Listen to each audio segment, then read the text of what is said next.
Hello and welcome to Versus Live. I'm Ross Miriam. I'm Corey Baumeister. We got director Dan in the booth. Say hi, Dan. Hi, everybody. He's going to be taking all your questions, comments, concerns, and burns in the chat. Make sure you tag at Star City Games in the chat if you want him to see your comments and send his favorites over to us. As always, we're brought to you by the aforementioned Star City Games, as well as Carnox Chairs. If you want to get a chair, you can go to carnox.com/SCG. You'll get 10% off your purchase by using that affiliate link, and you'll probably be at least 10% more comfortable. At least, maybe 20. Yeah. It's unclear. We are. Depends if you're sitting on chairs like Dan is with the nail and stuff. That That's is not a terrible. Carnox chair, though. No. We have Poor spray guy. painted Carnox on it, so we tell him it's a Carnox chair, but it is. We're going to get sued. This It is is not. clearly a sick joke. Yes. We're going to get sued. So all day today we are preparing for the Mythic Championship, not Invitational. Yep. Mythic Championship 5 happening in Long Beach starting tomorrow. All the deck lists are public now, so we have picked through a lot of our favorites, and we are finishing with decks that. And sorry to interrupt you, but for what it's worth as well, this is the Mythic Championship that is on Arena. So if you see this tournament and you're like, I want to do this, 16 people got there by just playing the ladder, getting to the top 1,200 on Mythic. That's not that hard. Get there, and then you play in a tournament where you, if you have a nice run at that, you know what? Boom, you're at the Mythic Championship. So you could be there. Fire up Arena. Go have some fun. Yeah. Play some sweet decks. Yeah. We got some sweet ones, and we were finishing with, some of the Maybe the sweetest, sweetest, maybe yeah. the sweetest ones. Yeah. I am going to be playing Ken Yukihiro's Mardu Knights deck. This is a deck that has gotten a lot of press. I know Caleb Since it Durward came out, yep. was, since the release of these deck lists, Caleb has been streaming with a bunch of them, and Yep. he said that Ken's deck was if not the most impressive, but definitely among the most impressive. Was not a deck that I think people were really expecting. There are several copies of Mardu Knights in the field. Ken's is a little bit different. He's got the full 4 copies of Embercleave. Yeah. Now, this is a card that's grown more popular and more important in the last couple weeks as these Bant decks, the Goloses and the Simic Foods and the Bant Ramps have taken over as a card that can just end the game. Yeah. And Ken has taken that to heart because in his Knights deck, he's playing a dinosaur, one of your favorites, Reggie. Regisaur is back. You strap that to an Embercleave and you see what happens. Yeah, that's carry 12, 16 damage. Yeah. To the dome piece. To the dome. And the nice thing that Ken's deck is really abusing is something that I really loved about the Green-Black Adventures deck. Now, maybe we didn't have the best showcase of the Green-Black Adventures deck last round, but one thing that makes it really popular, as well as the mechanic that your deck is taking advantage of, is First Strike, Trample, Death Touch. Death Touch and Trample together are just unreal, and you have Embercleave and you have the 3/1 Paragon Black Knight that can target something for Death Touch in combat, as well as not only 4 Embercleaves, but we have 4 of the Jousting Lance, I believe it's called, the Knight equipment that gives it +2/+2 for only 1 mana. These kind of things, you're just making big creatures. You're really aggressive, as well as have some pretty good removal. I played with it on the ladder a little bit when I saw this deck, and it's the real deal. It's really good. Ken, you mentioned Canister is one of the best deck builders in the world today. Yeah. Ken certainly up there at the top on that list. Absolutely. Ben, Ken makes sure to incorporate memes into his things. Canister, his decks are cool, but they're 100% have one thing in mind. They want to win, but Ken wants to win, but he wants to do it with style. And he's real good at doing that. No kidding. So that's what I'm going to be featuring in the last round. What do you got for Corey? Much more lame on my side. I'm going to be playing Andrea Mangucci's Bant Ramp deck. Now, normally you think, Bant Ramp, we've seen this in the past. It's nothing too exciting. But some of the card choices of this I think are really smart. We have like Wicked Wolf and Questing Beast, which one or the other is going to be good in a matchup, no matter what you're playing. One is good. Creature decks, Wicked Wolf is one of the best cards, and it's even better than Questing Beast, in my opinion, in creature-based matchups. Agreed. Questing Beast is just unbelievable. It's great at pressuring Golos. And then we have not 1, not 2, not even 3, but 4 Deputy of Detentions to be able to deal with zombies, to Fairy bounce it back. And Deputy is also pretty solid against these aggressive decks like Ken's Mardu Knights deck. That's a card I'm worried about. It is, and I think just Wicked Wolf, Deputy, and Questing Beast, just maxing out all of them, is a really interesting way that Andreas is targeting the metagame here. So I'm excited to play this. I'm going to be going first here because you just absolutely annihilated me. I mean, game 1 was insane, but game 2, it was laughably bad. Gave and you you the did old it with Meow a Mix. handicap. Yeah, no kidding. No kidding. Meow Mix indeed. So keep taking your questions at Star City Games. We'll try to get to them. Sorry we didn't get to them last time because we were running a little lower on time, but all right, we just want to play some good games. And oh, this hand is beautiful. I'm going to keep. My hand is 6 red cards and a Godless Shrine. Wow. You know, Hey, I mean, Ken's deck, while they are very effective, I just told you they're memes, man. So some of the hands, your memes sometimes become your dreams, but sometimes they're not. sometimes they're nightmares. Yeah. And I think one of the primary weaknesses of this deck is the mana base. Yeah. So you're going to have to mulligan aggressively. Tournament Grounds is insane, though. You're going to have to draw that card a lot. Yep, yep. And if you do, you'll be okay. But there are definitely going to be hands like that just look embarrassing. But Tournament Grounds, realistically, next to Fabled Passage, is the best land as far as fixing, but it has to be in a very targeted deck. But it says Knights and Equipments. Yes. So it works with Embercleave. Well, Ross is mulliganing. Dan, you got a question queued up? I do. So, from Hysteus, I've heard a couple people talk about Mardu Knights being built like a modern deck. Do you have any insight onto what that means? Yeah, I mean, kind of. It feels like Jund Death Shadow to me, where Temur Battle Rage is your Embercleaves, and it has just a good mix of aggressive creatures. I could see that comparison a little bit. Yeah, because Embercleave has always felt like Temur Battle Rage to me, and this deck is abusing it by far the most. Yeah, our hand is nice over here. This is not a great hand, but I think it is a keep because it's going to be consistent. Okay. And I think this has to be the putback. All right, we're gonna start by telling a story. Okay, wow, we have options here. I'm just gonna put this one face up to kind of look what we have going here. It's good. Five gooders. So I would say I don't want Krasis because I don't have anything to really ramp towards here. I could go with a ramp creature like Paradise Druid. Questing Beast is also very strong. I think we're actually going to side with Deputy on this. Put this to the bottom. Yeah, Once Upon a Time is really good in this deck just because you have so many options. Your creatures really are amazing removal spells.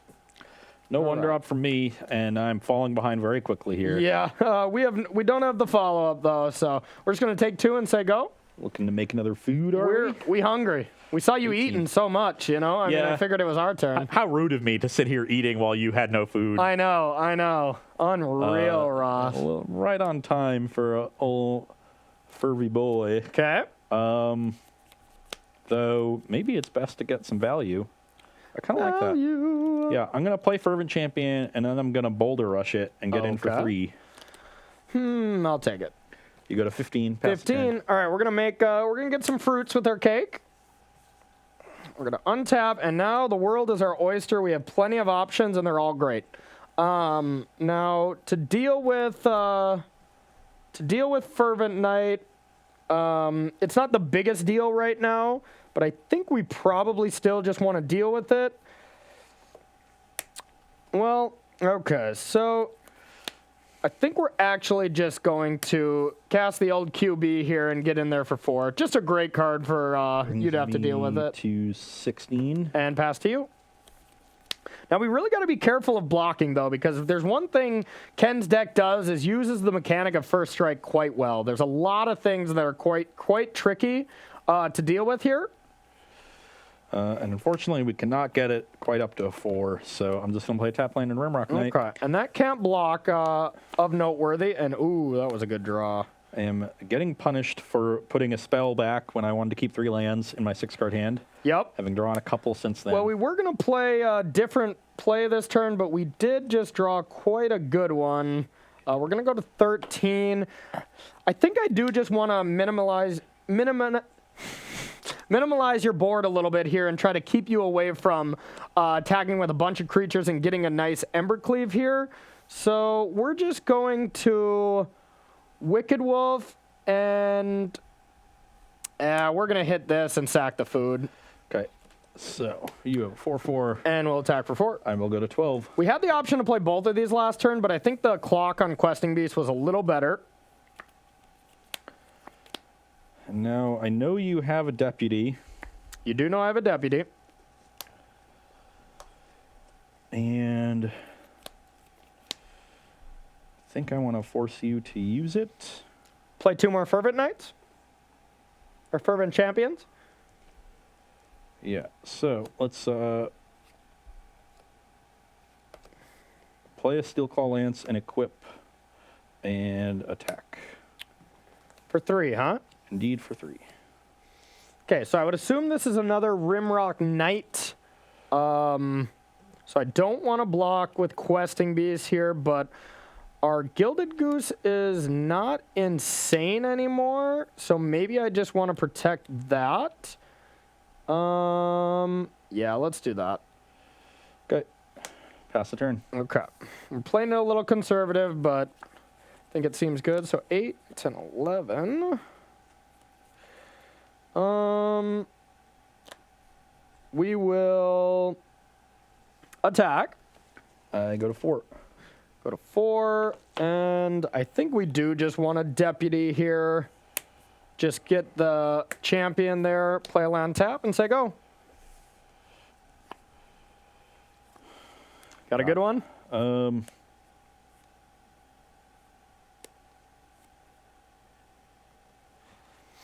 So, yeah, I guess that's what we have to do. Okay.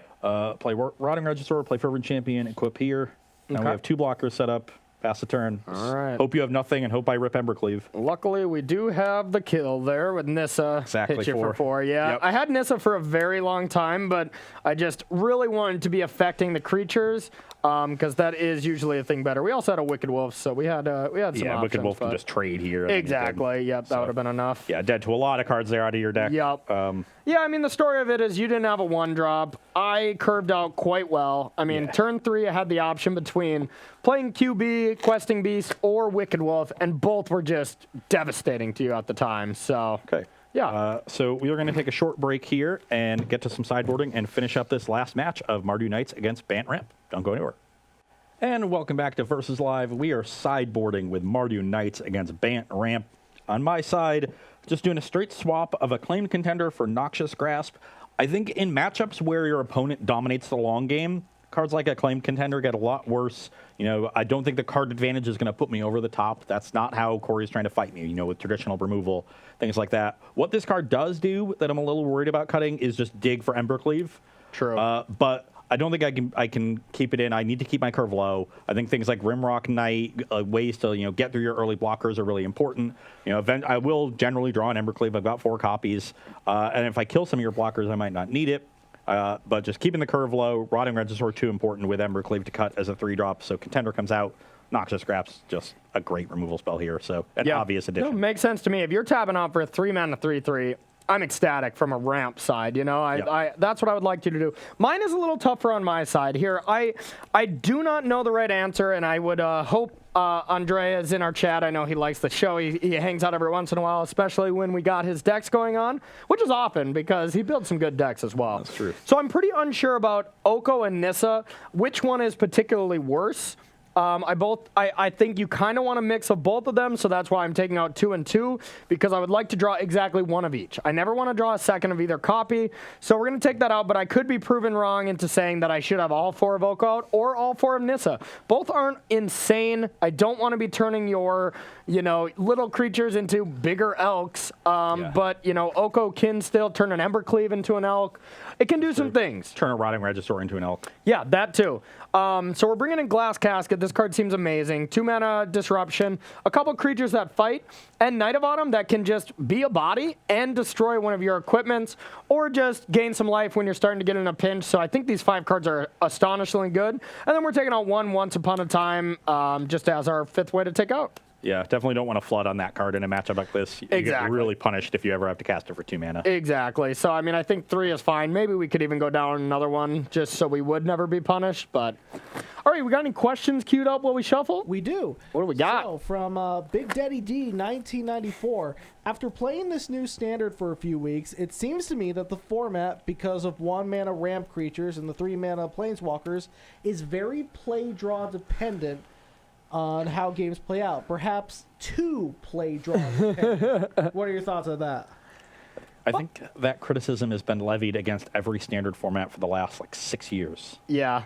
I don't know. I do think play dependency is really important if you're a deck that doesn't interact. If you're, Teamer Super Friends, which was my dropping bombs this week, against another deck like that or another ramp strategy, it is very play dependent because, if you go turn 2 Oko or you go turn 2 the Royal Scions and your opponent doesn't have interaction, it's not that great. But, I've been playing, maybe I'm super skewed on this kind of thing because I play a lot of green-black adventures, and you can beat those draws. You have Murderous Riders. You have value where you're golden long game. You might be behind for 4 turns or whatever, but you can claw your way back in. Golos can claw its way back in thanks to Realm Cloak Giants and Time Wipes and stuff. So I think if you're playing a deck that is all in on these turn 2 Planeswalkers, these ramp type strategies, then yes, play draw dependency is insane. But if you're playing a deck that can react and can respond to what your opponent's doing, it's not always like that. That said, this format specifically is pretty heavily dominated by those ramp strategies because the 1-mana creatures and the 3-mana planeswalkers are so powerful. True. So that could be true in this format because those kinds of decks for which play draw is important are the most powerful decks that exist right now. But that's just a feature of those things being powerful as opposed to something about the format being more directly related to play draw dependency. And then there's something to be said about making sure that you're prepared for those changes. I know one of the things from living with him and testing with him a lot while he was in Roanoke. Not living with him, but living near him. With Brad. Brad, when he builds his decks and he comes up with sideboarding plans, did you live in his basement without him knowing? Or? No, he is incredibly concerned. Yeah. We don't talk about that. He's incredibly concerned. It was a rough month. Concerned. BBD is in the basement now. Yes, so. with play and draw. Yeah. And he'll come up with different plans depending on the player draw. He knows how the way the common patterns, how they change depending upon whether he's on the player or the draw for given matchups, and he builds with that in mind. And he boards with that in mind. So I think that's something. He is the best about. Yeah, I think he's the best in the world at doing that. Sure. And that's something that other people need to start incorporating, myself included, into their games, and they don't. And so when you see these common complaints about, they were just on the play, I couldn't do anything. It's like, well, maybe you're just not trying hard. You're not asking the right questions. Brad asked, what can I do to beat that? Other people say, God, I hope they don't have that. Yes. That's honestly as close as a no, that's a perfect way to put it. Yep. Once again, without a 1-drop here for my next opener, but it's a really solid hand otherwise, so I think it's keep. I'm going to keep. It's not great or anything here. We don't have the super fast start, but it is reasonable. A Goodlish Shrine. Well, a goose off the top will change that. We're going to Once Upon a Time to start. All right, so now once again, this is one feature I do love about this deck is everything's a target, except for our Planeswalkers. You just have everything. So to choose between this, we don't necessarily need a land. And we kind of have our next play wrapped up. So I think once again, we're going to go with the Deputy. Just proving how good Deputy I perceive to be in this matchup here. And then we're going to go with the Goose and get some food. All right, we had a lot of cake last time. You know what? Let's have some pastries. I'm feeling snacky today. Okay. I will play an Inspiring Veteran. Okay. Pass the turn. Great card. Excuse me. Bless you. All right, so we're going to take 2. We're going to get rid of this food, and then we're going to bring it right back with Oko. And then we'll pass to you. Oko can be, pretty solid. There are times when we don't want to have it, but right now I think it's quite solid on turn 2. Getting punished for our turn 2 decision, but that was still a good draw. I will attack you for 2. Me? Yes. Oh. I will Noxious Grasp your Oko. All right. That makes a lot of sense. Okay, so I go to 18, you go to 21. You go to 16 because you shocked. 16, yep. And now I go to 21. Okay. Pass the turn. All right, now we get a nice little play, though, so I'm pretty hyped about this. Unfortunately, we got to take 2 again, but Wicked Wolf that. Yep. So I'm down to 14. Yep. Then we'll pass to you. We just want to kill creatures, keep you away from doing pass. What you do best. Okay. Yeah. I'll attack. I will take 3, 18. Put you to 18, okay. I'll play Fabled Passage, and I'm going to play a Paradise Druid and pass to you. On your end step, I will play Black Lance Paragon. Okay. Pretty strong. Let's attack you for 3. All right. Well, this can definitely be an Embercleave. Definitely wish I'd played the Paragon on turn 2. It would have left a 3-power thing, so your Wicked Wolf would have traded instead of just eating my creature. Yeah. I would have also gotten an extra point in. All right, no blocks. Are you strapping it? I have you at 14 right now. 14, yep. It's a lot of damage. So I know you have a Deputy of Detention. Correct. You're gonna make a food and untap with 6 or 7 mana. So you could have Deputy plus something, Deputy plus Beast, Deputy plus Wicked Wolf. You could also have just a big Crisis. The world's my oyster, Ross. I think it's best if I just Boulder Rush and cast the Rimrock Knight. So you take 5. Okay. Brings you to 9. And then I will cast the Rimrock Knight. Okay. And pass the turn. All right, yeah, we're going to sack. Now, I think we... Do you also instinctively reach for your pen when everybody sacks a Fable Passage? You're like, oh, you see, yeah, a life. 100%. Yeah, it seems like it would be fitting. So you have 9 to 18? 9 to 18, and I'm going to make some food. Yep. All right, we'll untap. Okay. So we got a land. You have 3 more in hand there? Yes. Well, we're getting a little afraid of Embercleave here, naturally. Now, I think we can go...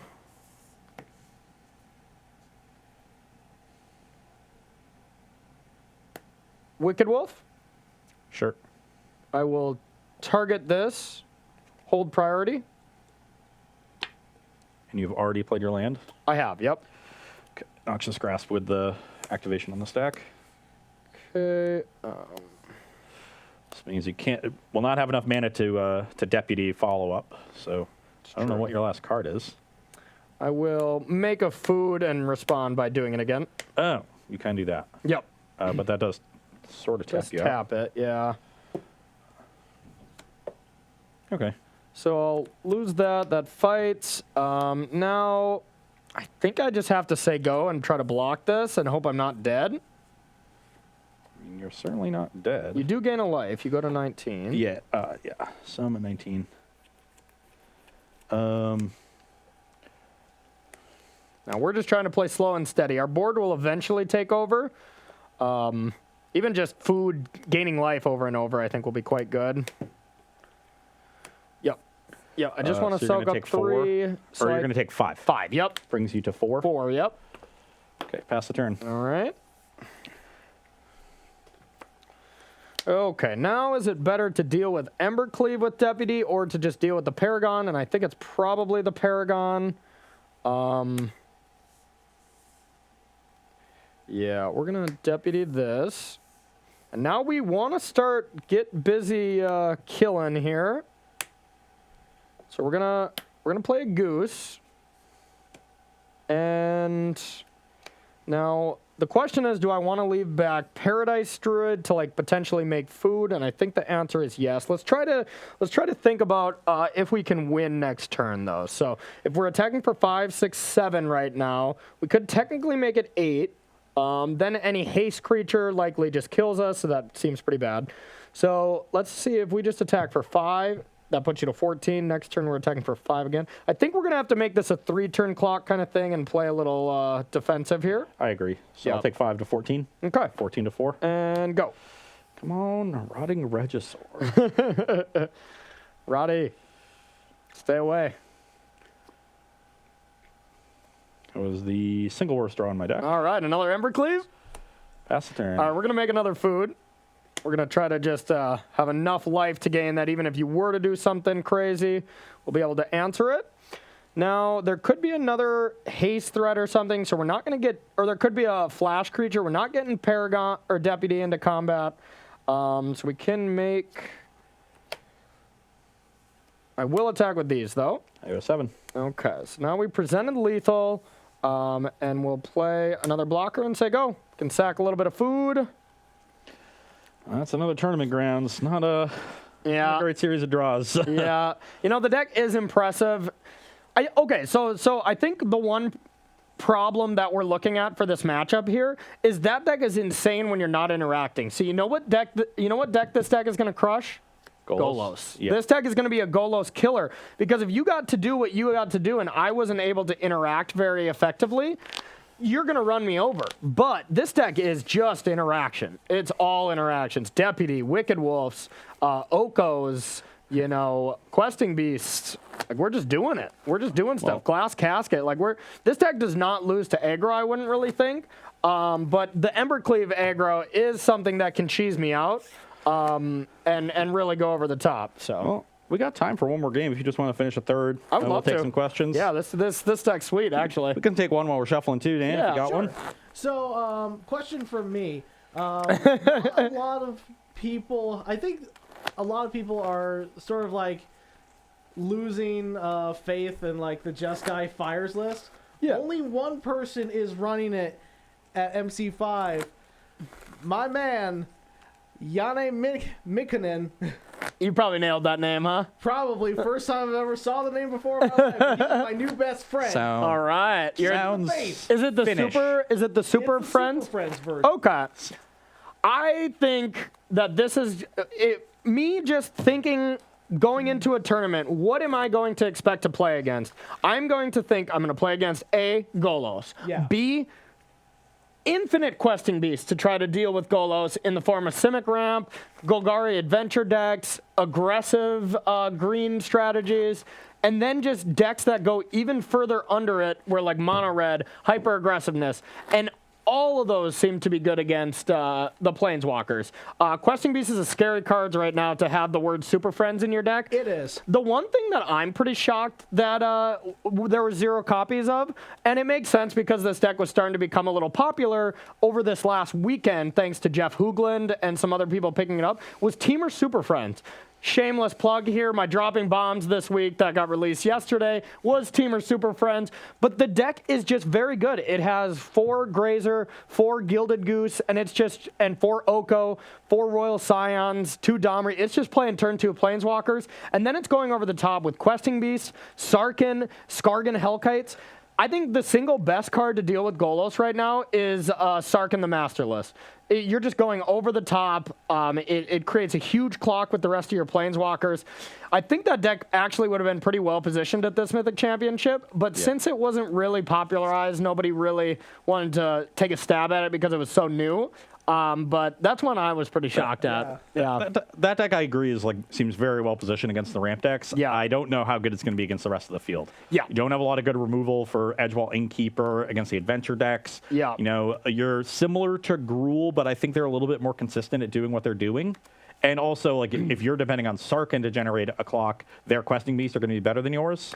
I will disagree on the Gruul statement because I think Gruul, not only is the mana base terrible, but I just don't think it's a very good deck. I think Gruul is a severe trap. You think Gruul's mana base is worse than the Teamer deck? I do. Plays mostly similar cards? I do, because it plays Temples. It plays Temples, and you still get Once Upon a Time, and it plays all green-based lands, which are Grazer into that. I really do. I mean, it seems weird to say, but it's possible. Yeah.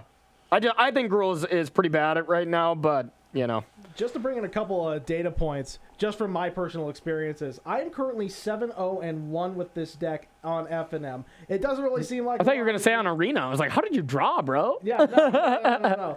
But yeah, but at FNM, and I think one of the other reasons why this deck is not going to be so well received, especially at a Mythic Championship, it's time.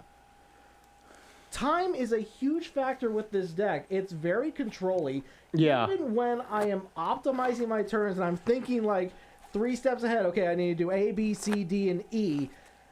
Going through all those things, going through all the Planeswalker abilities, I'm still finishing a lot of my rounds with 3 minutes or less before time is called. I think that is a very smart thing to say, Dan. A lot of players do not take into time into effect when they're playing these tournaments. Golos mirrors and stuff, when this was becoming the new deck, there were draws everywhere at tournaments. But one thing I will have to say is it is an arena tournament, so time is almost not a factor because the clocks on arena are so long. You don't have to tap mana. Yeah. Like, to time out on arena, I've never done it. And I've played so many matches. I've never timed out. I've never seen anyone do it, you know, and I don't even know if it's actually timed at the MC, but...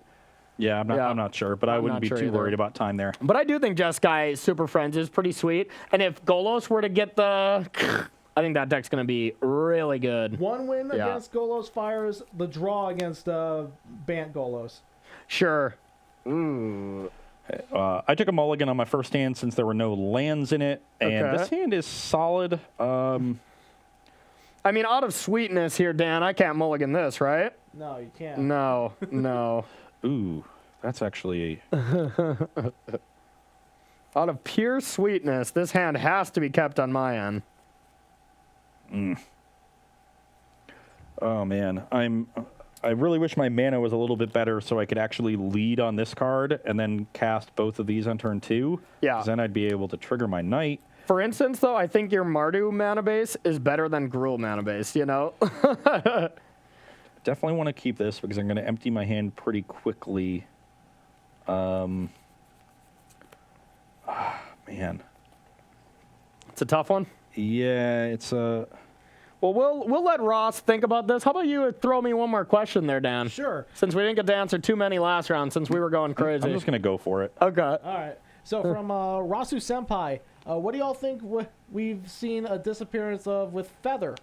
I'm still playing it in Standard and winning consistently. With the disappearance of Chain Whirler, Boros Swiftblade is now a solid option, and Robber the Rich is amazing in this deck. So... Well, I know from the way the Feather decks were built in the previous season, the big advantage they had was being able to play Reckless Rage, which was an incredible rule spell, and they lost that. Now, what you're talking about, playing Robber the Rich and playing, Swiftblade Vindicator, it just feels more like Boros aggro list. Yeah, it feels more like, just all in, pump my thing, deal a lot of damage to you, which is a different style. Maybe that's possible. I just don't think people have really thought about it. Yeah. I certainly haven't. I'm not sure exactly what pump spells are available. I know there's Intervention Integrity, which is one I kind of like because it shoehorns a little removal, a little reach into your deck. And there's one that's really good, isn't there? Gotta have Integrity. You could play. You could also South Park reference. Got it. Yeah. Nice. you could also play Rimrock Knight. That's a way to generate some card advantage. It puts a spell in and your deck. having a body. Yeah. Rimrock Knight is just really good. One of the things that is hard about Feather decks is like you need a bunch of spells to counter your creatures. You also need a bunch of creatures to target with your spells, and sometimes you just either don't draw the right don't draw the right mix. Yeah. This is a card that functions as either, so it really does help you draw the right mix. So there could be something there. Definitely could, but I think you said it right. This is a deck that has to draw a good ratio of things, and I very much dislike decks like that.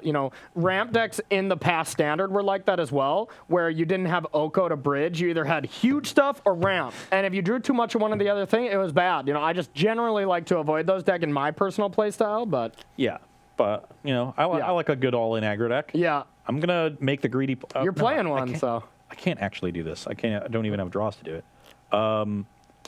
So I guess I have to start on Fervent Champions. I'll go to 18, attack you for 1. Okay.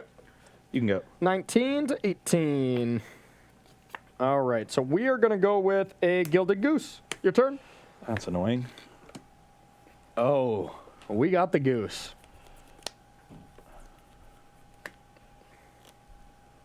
Yep. Attack for 1. Let me think here. I mean, you could have that pump spell. I'll block. Okay, I will deal with the goose. All right. You can go. Pretty strong. All right. Well, the only reason we really risked it there is because we got more goose. Your turn. I'll take 2 for that. Yep. 17. So, you're in 17. So, I can attack and pump the Knight of the Ebon Legion. Yep. Now I'm banking on you having another one. I'm gonna block. Take 2. Okay. You go 15. I will play a Rotting Regisaur. Ooh, Roddy. You're up. Okay. You have 1 card? Yep. Okay. That's not bad then for me. I think we'll go with take 2. Go to 13. We'll sacrifice 1 food and go with Questing Beast, and we'll say go. Really hoping that one card is not a Noxious Grass. It is not. It's another Regisaur. And that's why we didn't attack, because we wanted you to discard.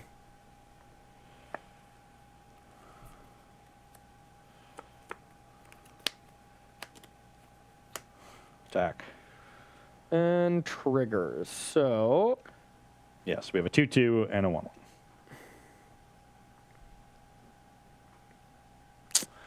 what? I'm going to go with what for 1,000? I'll block. Death Touch. Oh, yeah, of course, the Paragon. Okay. I'll take 2. Dang it.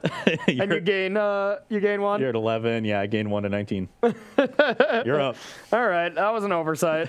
Couldn't figure it out. I couldn't solve it. This is good news All because right. now even if Corey kills one of my creatures, I'll be able to cast a top deck Embercleave, which I like. You do not have it. You know you have Embercleave? I said I'll be able to cast one if I draw. Oh, okay. see. Now we have pretty decent options here. No, you don't. Not with lands, Embercleave. got all lands in hand. All right, so that gets up to 5. Well, this Rotting Regisaur is quite scary, but I think we just still have to go Questing Beast number 2 and say go. What a jerk. Discard.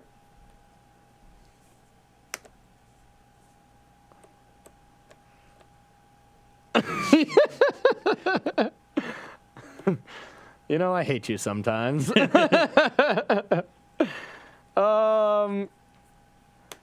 Think we want to block like this and like this. All right, like that. Okay, pump the knight. Okay. Play tap land. No! You're up. Wow, how dare you? How dare you?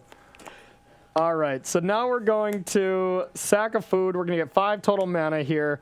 We're going to deputy this and then play a Paradise Druid. Your turn. That's pretty good. Not bad.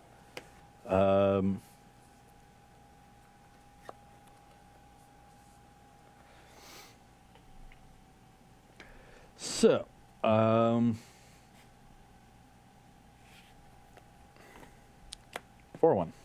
4/1, huh?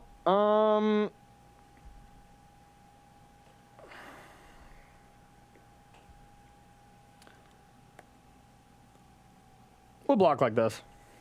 Okay, these trade. Okay. It's like no Embercleave, please. Cast a Rimrock Knight. Sure. Pass the turn. All right. Untap. Ooh, hello. Hello, my friend. It's a good one. That is a good one. We're going to untap this, and we'll attack. That'll put me to 16. And I guess we'll get this in there as well, I if mean, you have the Paragon. I mean, that I didn't want to fish for information there. I wouldn't have attacked if I didn't fish for information there. So your turn.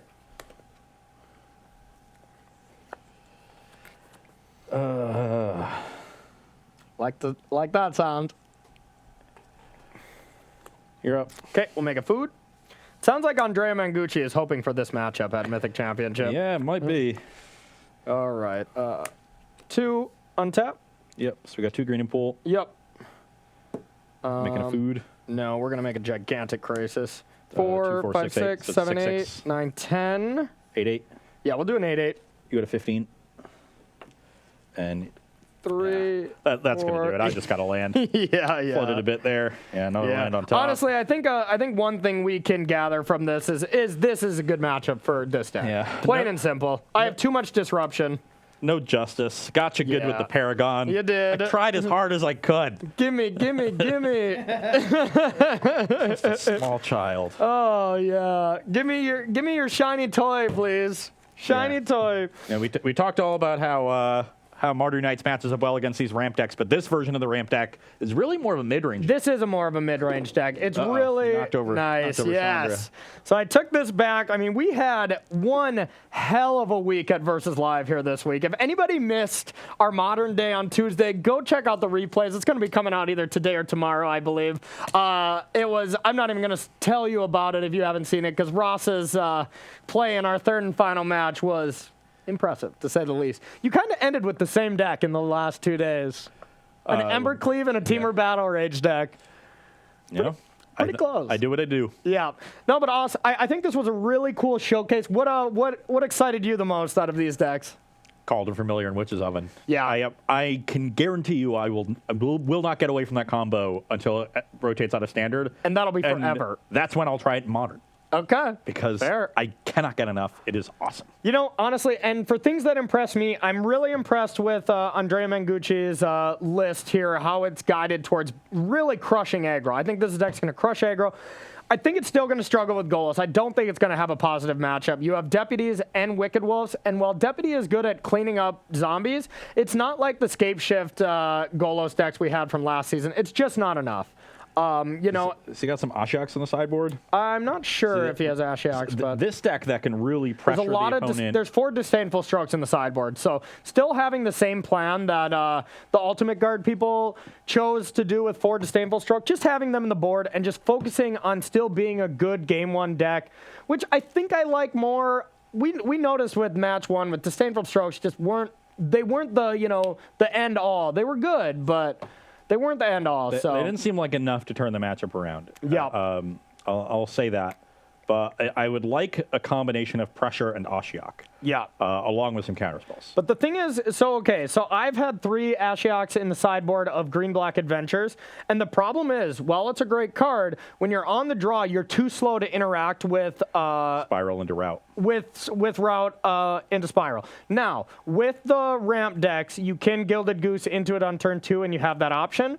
But Ashiok on the draw against these decks is just not enough. You can still get zombies pretty easily, so it's not a catch-all. You know? Makes sense. Yeah. You need something else. So I agree. I think Andreas deck could definitely struggle with some of the other things in the format.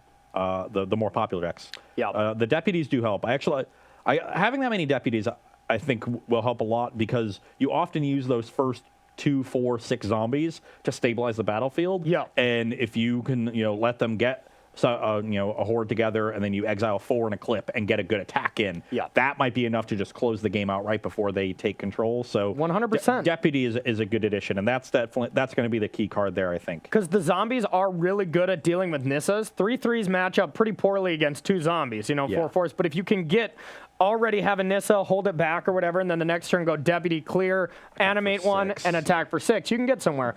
So I think he's onto something. I think it's going to be the narrative of this weekend at Mythic Championship 5 down in Long Beach is going to be, are the people that brought decks to beat Golos, are they going to succeed? Or is the big bad wolf in the hands of many players, but my brother included, BBD included?